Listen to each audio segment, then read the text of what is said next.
ஆலயத்துக்கு வர அத்தனை பேரும் எப்படி இருக்கணும் அப்படின்னா, இன்னைய தினம் பாசுரம் மாதிரி இருக்கணுங்க. மாயனை மண்ணு வடமதுரை மைந்தனை தூய பெருநீர் யமுனை துறைவனை மாயாவின்னு முதல்ல கூப்பிடுறா கிருஷ்ணனை. இன்றைய தினம் பாசுரத்தில் இன்னைக்கு திருப்பாவையில் மாயங்கள்லாம் பண்ண தெரிஞ்ச பகவான் அப்படின்னு சொல்றா. ஏன் இப்படி சொல்றா அப்படின்னா, ஒரு முறை அத்தனை பேருக்கும் சுவாமி நம்ம நேரடியாக வர வச்சு அவர்களுக்கு நம்முடைய அருளை கொடுக்கணும், நம்ம அவர்களுக்கு அனுகிரகம் பண்ணணும் அப்படின்னு தீர்மானம் பண்ணாராம். அப்படி தீர்மானம் பண்ணோன்னு ஒரு புல்லாங்குழல் ஒன்று வாசிக்கிறார். புல்லாங்குழல் வாசித்தோடனே அத்தனை பேரும் மயங்கி போய் நிற்கிறார். மயங்கினா எப்படி அப்படின்னா, யார் யாருக்கெல்லாம் ரொம்ப இஷ்டமோ அந்த இஷ்டத்திலேருந்து விட்டுட்டு வந்துடுறாங்க. ஒருத்தருக்கு ரொம்ப பசுமாடுனா ரொம்ப பிடிக்கும், அந்த பசுமாடை பராமரிச்சுட்டு இருக்கா. வேணுகானம் அந்த புல்லாங்குழலுடைய இசை கேட்கறது, அந்த சவுண்டு கேட்டோடனே விட்டுட்டு வந்துடுறாளாம். ஒருத்தருக்கு கணவனுக்கு சாதம் பரிமாறிட்டு இருக்கா, சாதம் போட்டு இருக்கா, சாதம் போட்டு மேலே அவருக்கு மேலே உள்ள பக்ஷணங்கள்லாம் அவ இலையில போடணும். வேணுகானம் கேட்டது அப்படியே மறந்து விட்டுட்டு வந்துட்டாலாம். சில பேர் குழந்தைக்கு ஆகாரம் கொடுத்துட்டு இருக்கா. குழந்தைன்னா எவ்வளோ பெரிய இருக்கும், கை குழந்தைக்கு கொடுத்துட்டு இருக்காளாம். அந்த கை குழந்தை கொடுத்துட்டு இருக்கும்போது வேணுகானம் கேட்டுதான் அவன் அப்படியே மடியிலேருந்து கீழே இறக்கி வச்சா வந்துட்டாளாம். இது மாதிரி சொல்றா. சில கணவனுக்கு எண்ணெய் தேய்ச்சி விட்டு வெந்நீர் எடுத்து வச்சுட்டு இருக்கா, சுட தண்ணி எடுத்து வச்சுட்டு இருக்கா, அவன் கண்ணை எரியறதுன்னு கசக்கிட்டு இருக்கான். புல்லாங்குழல் கேட்டது விட்டுட்டு வந்துட்டான். என்ன நடக்கிறதுனே தெரியாதான். சுவாமியினுடைய கிருபை பண்ணா, சார் ஒரே நிமிஷம் எனக்கு அப்படியே பிளாங்கா போச்சுங்கிறா பாருங்க. இந்த பிளாங்கா போறது யார்கிட்ட இருக்குன்னா பகவான்கிட்ட தான் இருக்கு. அது நல்ல பிளாங்கா கெட்ட பிளாங்கான்னு நீ சுவாமியை வழிபடுற முறையில் இருக்குங்கிறார். யமுனை துறைவனை நதியை சொல்றா. அந்த சுவாமி இருக்க அந்த சன்னிவேதம் இருக்கே, அங்க யமுனா நதின்னு இருக்கு. அந்த யமுனா நதியை ஏன் சொல்றா அப்படின்னா, நதிக்கே உண்டான ஒரு சிறப்பு என்ன அப்படின்னா, நாம டேங்க்ல பிடிச்சி சாப்பிட்ற ஜலத்துல எல்லாம் தோஷம் இருக்கு. தோஷம் இருக்குன்னா அதுல ஒரு அசுத்தம் இருக்கு. ஆனா இந்த நதியினுடைய ஜலத்துல அசுத்தமே இருக்காது, எப்பவுமே சுத்தமான ஜலம், எதுக்குமே உபயோகப்படுத்தக்கூடிய. அதனாலதான் நதியிலையோ குளத்திலேயோ குளிக்கும் பொழுது வஸ்திரம் இல்லாம குளிக்கப்படாது. அங்க அசுத்தி இல்லாம பண்ணக்கூடாது. அங்க செய்யக்கூடாத விஷயத்த குளிக்கும் பொழுது செய்யக்கூடாது. அந்த தண்ணிய காலால எட்டி உதைக்கிறது, நமஸ்காரம் பண்ணி பக்தியோட கூட இறங்கணுமா. எப்படி உடம்ப விட்டு அழுக்கெல்லாம் போறதோ அது மாதிரி அந்த நதியில குளிக்கும் பொழுது நமக்கு சௌக்கியங்கள்லாம் ஏற்படுறது. அதே மாதிரி பாபங்கள்லாம் போய் புண்ணியங்கள்லாம் வருதுன்னு. இப்போ எதுக்கு நதியை சொல்றா அப்படின்னா, மாயனை மண்ணு வடமதுரை மைந்தனை. வடமதுரை மைந்தன் யாரு? கிருஷ்ணனை நினைச்சாலே போதுமா, உடம்ப விட்டு எப்படி அழுக்கெல்லாம் போறதோ அது மாதிரி பாபங்கள்லாம் போய் புண்ணியம் கிடைக்கிறது. சுவாமி இருக்கா, ரொம்ப நாளா பகவான்கிட்ட வேண்டிகிட்டே இருக்கும், சார் இந்த காரியம் யாராலுமே பண்ண முடியாது, ஆனா எனக்கு ஏதோ ஒரு அதிர்ஷ்டத்துல நடந்துடுது சார் அப்படின்னு ஒருத்தர் சொல்றாருல்ல. அந்த அதிர்ஷ்டம் யாருக்கிட்டேருந்து வந்தது? யாரு கொடுக்குறா அந்த அதிர்ஷ்டம் அப்படின்னா, சுவாமி தான் கொடுக்குறார்.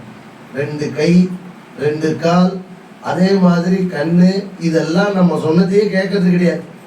நான் காலையில எழுந்தா கொஞ்ச நேரம் தூங்கணும்னு தோன்றது. 4 மணிக்கு அலாரத்தை வைக்கிறான் அப்படின்னா அதை ஆஃப் பண்ணிட்டு அதுலயே 5 நிமிஷம் கழிச்சு அடிக்கிற மாதிரி ஒரு ஆப்ஷன் அதுலயே வச்சிருக்கான் செல்போன்லயே. எதுக்கு அப்படின்னா, இவன் திருப்பி இந்த அசடு இது மாதிரிலாம் பண்ண போறதுன்னு தெரியறது தயாரிக்கிறவனுக்கு. அவன் 5 நிமிஷம் கழிச்சு திருப்பி அடிக்கிற மாதிரி வச்சிடறான், அதை 5 நிமிஷம் கழிச்சு பண்ற மாதிரி வச்சிடறான். அந்த அலாரம் சவுண்டு இதுக்கு முன்னாடி அலாரமே இல்லாத எழுந்துன்ற உலகம். கோழி கூவிடுத்தேன்னு பயந்துங்க எழுந்துப்பா அதுக்கு முன்னாடி. ஏன்னா கோழி விடியற்கால வேலையில கோழி சத்தமிடும். இந்த சத்தத்தை பார்த்து பயந்துட்டே எழுந்துப்பா. இப்போ அலாரம் 10 புறா அடிச்சா கூட நான் என்ன மறந்து போயிட்டு தூங்கிட்டேங்கிறான். அது மாதிரி பகவானுடைய கிருபை வேணும். அத்தனை இந்திரியங்களும் ஒர்க் பண்றதே, உடம்புல இருக்க அத்தனை உறுப்பும் ஒர்க் பண்றது, அதிர்ஷ்டம் இருக்கிறது, இதெல்லாம் சுவாமினால வேணுமா. அதுக்கு என்ன பண்ணணும் அப்படின்னா, ஆயர் குலத்தினில் தோன்றும் அணிவிளக்கை. எதுக்கு அப்படின்னா, பெரிய இருட்டு ஒன்று இருக்கு, அந்த இருட்டில் ஒரு சின்ன விளக்கு ஏற்றி வச்சா என்ன ஆகுது அப்படின்னா, அந்த விளக்கு இருட்டை மொத்தம் போக்கி அந்த ஒரே விளக்கு வெளிச்சம் எப்படி கொடுக்கறதோ அது மாதிரி சுவாமின்னு நீங்க எவ்வளவு கஷ்டம் இருந்தாலும் மனசனால நினைக்கிற இந்த காலங்காத்தால எதுக்கு காலையிலே இருந்து படிங்கன்னு எல்லாரும் சொல்றா அப்படின்னா கவலையே இருக்காது. காலையில் இது பண்ணா சயின்டிஸ்ட் எல்லாம் சொல்றான், இந்த ஆக்சிஜன்லாம் நல்லா கீழே இருக்கு அப்படிங்கிறான். அப்போ 6 மணிக்கு மேலே போயிடுதாது. அப்போ எல்லாரும் எப்படி ஆக்சிஜன் இது பண்றோம்? ஆக்சிஜன் இருந்தால் தானே எல்லாரும் இருக்க முடியுங்க. இல்லாட்டி ஆக்சிஜன் எங்க இருக்கோ அங்கே போக வேண்டியதான் எல்லாரும், இல்லையா? ஆனா பகவான் சுத்தமான மனசுங்கிற சூரியோதய காலத்துல ஒருவன் என்ன நினைக்கிறானோ அதெல்லாம் நடக்கும். அதனால வித்யாபியாசம் பண்றவன் அதை பண்ணணுங்கிறான். மேல வாசிக்கிறவங்க எல்லாம் அந்தி மேல சந்தி மேலன்னு வாசிக்கிற வழக்கம் கோவில். ஏன் அப்படின்னா அந்தி மேல சந்தி இந்த சூரியன் மறைகிற காலத்திலையும் வர காலத்திலையும் எந்த ஒரு வித்தையை அபியாசம் பண்ணாலும் அது திருடமா இருக்கும். அது மாதிரிதான் பக்தியும். சுவாமியை நினைக்கணும்னா மனசு கிளீனா இருக்கணும். வீடு ஃபுல்லா பொருள் இருந்ததுன்னா மேல பொருள் வைக்கிறதுக்கு இடம் இருக்காது. எல்லாத்தையும் மறந்து ஒரே பொருள் வைக்கணும் அப்படின்னா அதுதான் அணிவிளக்கை தூயோமாய் தூமலர் தூவி தொழுது. நேற்று சொன்ன பாருங்க, வெறுங்கையோட சுவாமியை தரிசனம் பண்ணக்கூடாது அப்படின்னு ஒரு விரதம் வச்சுக்கணும். கோவிலுக்கு வந்தா கையை வீசிட்டு வரக்கூடாது. அந்த துவஜஸ்தம்பத்துக்கிட்ட வரும் பொழுது எல்லாத்தையும் இக்னோர் பண்ணணும், மறந்துடணும். அத்தனையும் மறந்து இந்த துவஜஸ்தம்பம் தாண்டி கருடாழ்வார்லேருந்து சேவிச்சுட்டு வரணும். கோவிலுக்கு வர்றதுன்னு ஒரு சட்டம் இருக்கு. அந்த சட்டத்தை அதை சரி பண்ணி அதை கடைபிடிக்கிறவனுக்கு தான் சுவாமி கிருபை கிடைக்கும். நான் மஞ்சகாமால வந்துருக்கு, ஆனால் நான் பத்தியமாக இருக்க மாட்டேன், என் சௌக்கியமாக இருப்பேன் அப்படின்னா மஞ்சகாமாலையும் ஒன்றை பிடிச்சிட்டு அது சௌக்கியமாக அதுங்க இருக்கும், இல்லையா? அதுக்கு தேவையானது விஷயத்தை உபயோகப்படுத்தணும், இல்லையா? அது மாதிரி சன்னதிக்கு வரும் பொழுது ரொம்ப சட்ட திட்டங்களோட வரணும். முக்கியமாக வெறுங்கையோட வரக்கூடாது. வெறுங்கையோட யார்கிட்ட போகக்கூடாதுன்னா சுவாமிகிட்ட. அதே மாதிரி நன்னா படித்த பெரியவர்கள் இருக்காரு, ஆச்சாரியன் மாதிரி உள்ளவர்களை வெறுங்கையோட பார்க்க போறது இல்லை. வயசானவர்களை பார்க்கும் போகும்போது வெறுங்கையோட பார்க்க போறது இல்லை. துறவிகளை பார்க்கும் பொழுது வெறுங்கையோட பார்க்க போகக்கூடாது. அதே மாதிரி குழந்தைய பார்க்கும் பொழுது வெறுங்கையோட போகக்கூடாது. இவர்கள்லாம் இவர்களுக்கு நாம கொடுத்தாதான் வஸ்துன்னு இல்லை, ஆனா நாம கொடுக்காட்டா கூட அவளுக்கு சௌக்கியம் கிடைக்கிறது. இருந்தாலும் நாம கொடுத்தோம்னா எதற்காக அப்படின்னா புண்ணியம் தேடுறதான். அதனால வெறுங்கையோட வரக்கூடாது. தூயமாய் தூமலை சுத்தமா வரணுங்கிற யாரு ஆண்டாள் சொல்றா.